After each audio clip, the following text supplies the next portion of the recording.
আমি ডাক্তার সুজিত কুমার ভৌমিক অনেক দিন পর আবার আপনাদের সামনে আসলাম। বিভিন্ন গুরুত্বপূর্ণ বিষয় নিয়ে আলোচনা হবে। তার মধ্যে বিভিন্ন সময় বিভিন্ন জনের কাছ থেকে আমরা যেটা রিকোয়েস্ট পেয়েছি যে খাবার সংক্রান্ত কথা বলার জন্য, খাবার নিয়ে কথা বলার জন্য, মানে কোন রোগে কি খাবো কি খাবো না এই বিষয় সম্পর্কে বলার জন্য অনুরোধ করা হয়েছে। আমি আপনাদের ধারণা দেব গলব্লাডার স্টোন কেন হয়, কিভাবে হয় এবং গলব্লাডার স্টোন হইলে সাধারণত কি করণীয়, কি খাবেন কি খাবেন না। অত্যন্ত গুরুত্বপূর্ণ কথা। সারা ওয়ার্ল্ডে, বিশেষ করে আমরা বাংলাদেশে যারা আমরা আছি, খাবারের বিষয়ে আমরা সবাই অবগত আছি। আমাদের ধারণা আছে যে আমরা কোন কোয়ালিটির খাবার খাই। সুস্থ থাকার জন্য আমাদের সঠিক এবং শুদ্ধ খাবারের অনেক প্রয়োজন আছে। সেই দিক থেকে আমাদের যথেষ্ট প্রতিবন্ধকতা আছে। শুদ্ধ খাবার পাওয়া, শুদ্ধ খাবার অনুশীলন করা, এইগুলোতে কিন্তু আমাদের যথেষ্ট প্রতিবন্ধকতা আছে। তো তারপরেও আমাদের বেঁচে থাকতে হবে, আমাদের এগিয়ে যেতে হবে এবং আমাদের শরীরকে সুস্থ রাখার চেষ্টা করতে হবে। স্টোন আক্রান্ত রোগীরা কি খাবে বা কি খাবে না, কিভাবে সেখান থেকে আমরা মুক্তি পাব। গলব্লাডার স্টোন যাদের হয়, এই রোগীগুলো সাধারণত দীর্ঘদিন খাবারের অনিয়ম করে। খাবারের অনিয়ম থেকে সাধারণত গলব্লাডার স্টোন হয়।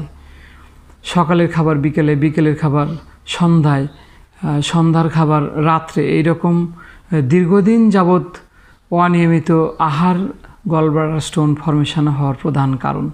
গলব্লাডার স্টোন হলে কি খাওয়া যাবে কি খাওয়া যাবে না, কি খাইলে আমরা তাড়াতাড়ি গলব্লাডার স্টোন থেকে মুক্তি পাবো, গলব্লাডার স্টোন হইলে আমরা কি খাবো কি খাবো না, পরিষ্কার একটা ধারণা অল্প সময়ের মধ্যে দিই।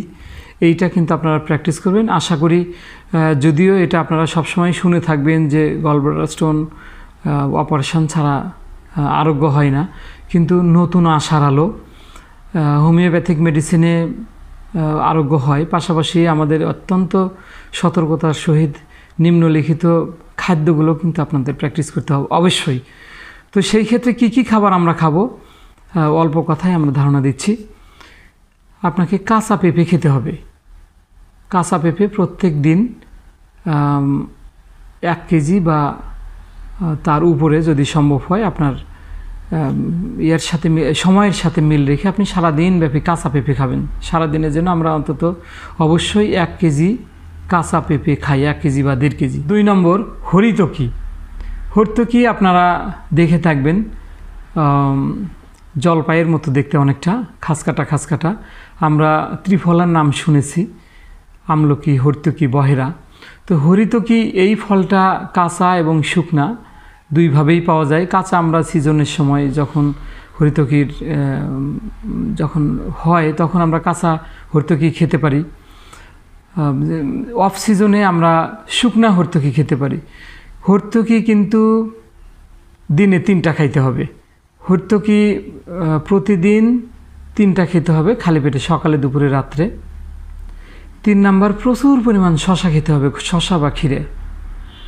প্রত্যেক দিন অন্তত গলব্লাডার স্টোনে আক্রান্ত রোগীরা প্রত্যেক দিন 1 থেকে 1.5 কেজি শশা খাবেন। সেটা খালি পেটে শুরু হবে। সারাদিন আমরা আমাদের একটা নির্দিষ্ট সময় মেনটেন করে আমরা সারাদিন 1-1.5 কেজি শশা খাবো। তেঁতুল চা, যাদের কোলেস্টেরল স্টোন বিশেষ করে, তাদের কিন্তু তেঁতুল চা খেলে যথেষ্ট উপকার হবে। তেঁতুল চা বলতে আমরা 2-3-4 গিট তেঁতুল, 1 কাপ গরম পানি, ওইটা একটু মানে চা আকারে আমরা তৈরি করে নিব। ওখানে যেন লবণ এবং মিষ্টি না দেই। সম্মানিত ভিউয়ার্স, আজকে এ পর্যন্তই। পরবর্তীতে আমরা আবার এ নিয়ে কথা বলবো, খাবার সংক্রান্ত ব্যাপার। বিভিন্ন জটিল জটিল রোগ ব্যাধিতে আপনারা কি খাবেন কি খাবেন না, এই বিষয়গুলো নিয়ে আমরা ধারাবাহিকভাবে 10টি বা 15টি পর্বে বিভক্ত করে আমরা আলোচনা চালিয়ে যাব। আশা করি শুরু থেকে শেষ পর্যন্ত দেখবেন, খুব দারুণভাবে উপকৃত হবেন।